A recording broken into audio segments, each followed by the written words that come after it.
Everyone, in today's video, I'm gonna give you a small and a very brief tutorial of how to use the Lightyear app and 60 seconds of how to get into investing as a beginner. So, to get started, you simply make an account, and from there you deposit your money in the page, and then you add money and then you start trading.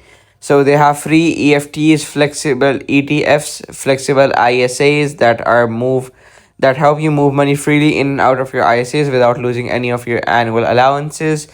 They have a good 4.57 rate of interest and a very low cost pricing.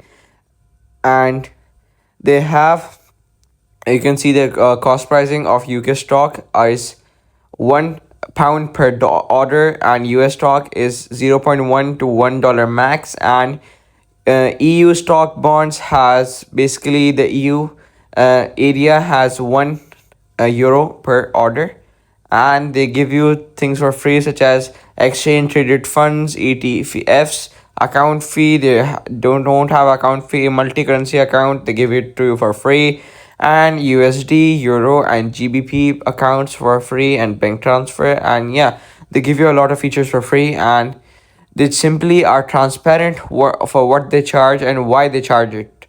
So yeah, this is a small and how to invest your money on your Lightyear app. You just simply make an account, like follow all the instructions that they give you when making an account, add money, deposit it, and just simply invest it in multiple ISAs that you want to add it to, ETFs, and simply hold it. And you can see, because of their good interest, you can still make money off it. So yeah, thank you for watching this until the end. Don't forget to subscribe the channel and like the video.